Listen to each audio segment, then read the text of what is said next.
हाँ जी दोस्तों, आज की इस वीडियो में आपको सिर्फ बताना है कि एयर कंप्रेसर का अगर आप उसको यूज़ कर रहे हैं तो रेगुलर मेंटेनेंस आपने उसकी क्या रखनी है, जो कि काफ़ी ज़्यादा ज़रूरी होती है अगर एयर कंप्रेसर को आप लॉन्ग लाइफ बनाना चाहते हो, चाहे कोई भी कंप्रेसर हो। तो इनिशियल स्टेज पे जब दोस्तों आप बाय करते हो एयर कंप्रेसर को, तो आपने इसमें दो तीन चीज़ें ध्यान में रखनी है। सबसे पहले, एयर कंप्रेसर को सप्लाई आपने प्रेशर स्विच से डायरेक्ट नहीं देनी, इसको सिर्फ एज अ एनसी स्विच आपने यूज करना है। एज अ स्विच काम करेगा, मेन सप्लाई का काम इसमें स्टार्टर ही करेगा, ड्यूअल स्टार्टर। सो पहला पॉइंट है कि ड्यूअल स्टार्टर एयर कंप्रेसर के साथ जरूर लगा हुआ होना चाहिए। वायरिंग आपने ध्यान रखना दोस्तों, कोई भी आपकी जो वायर है वो आपको बाहर दिखनी नहीं चाहिए। लॉन्ग रन में ये आपको फिर दिक्कत देगा अगर कोई भी आपकी वायर जो है वो एक्सपोज है। नंबर दो पे दोस्तों, एयर कंप्रेसर में एयर रिलीव करने के लिए पॉइंट जरूर होना चाहिए। आप जो भी प्रेशर स्विच आप लगवा रहे हो उसके आपने ध्यान रखना है कि उसमें रिलीफ वाल्व लगा होना चाहिए।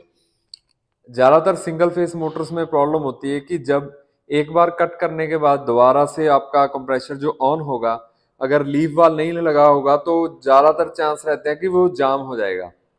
नंबर दो पे, रिलीफ वाल्व से आपको पता लगता रहता है कि आपका एनआरवी लीक तो नहीं है, क्योंकि अगर एनआरवी लीक होगा तो सारे का सारा प्रेशर बैक जाके हेड के अंदर आ जाएगा, जो आपकी मोटर को जैम कर देगा, उसको चलने नहीं देगा। अभी आते हैं दोस्तों, कंप्रेसर में आपने क्या क्या ध्यान रखना है। फिल्टर रेगुलर क्लीन होना चाहिए। गेज जैसी भी आपके कंप्रेसर के ऊपर लगी हुई है, आपने लेवल ऑयल का चेक करते रहना है।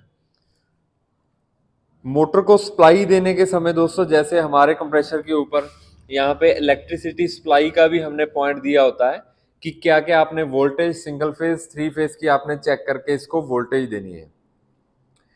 जो भी आप कंप्रेसर दोस्तों बाय करो, जो आपका कट ऑफ पॉइंट है उससे आपने देख लेना है कि रिलीफ वाल्व जो है वो कुछ ग्रामों के वजन से ही वो सेफ्टी वाल्व जो है कुछ ग्राम के वजन से ही वो ओपन हो जाना चाहिए।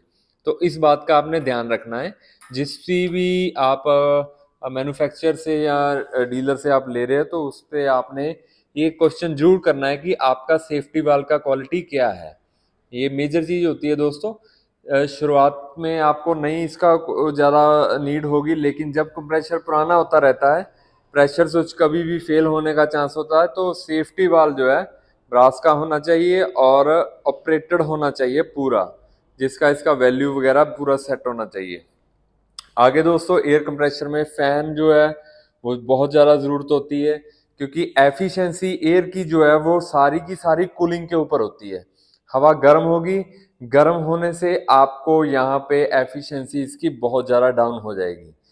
और जो आपका पिस्टन भी है वो ज़्यादा गर्म होगा, गर्म होके पिस्टन एल्यूमिनियम जो है फैलता है, तो फैलने के बाद वो यहाँ पे जाम हो जाएगा। तो आपने एयर आप कूलिंग के लिए वहाँ पे फैन होना बहुत ज़्यादा ज़रूरी है। सो दोस्तों, ये थी आज की कुछ हमने ब्रीफ वीडियो बनाई थी कि एयर कंप्रेसर की ये टिप्स थी कि आपने अपने कंप्रेसर में क्या क्या ध्यान रखना है। और कोई प्रॉब्लम आ रही है दोस्तों, आप हमें कमेंट कीजिए, कुछ ना कुछ आपको वीडियो उसके बारे में हम बना के जरूर देंगे। वीडियो को देखने के लिए धन्यवाद दोस्तों।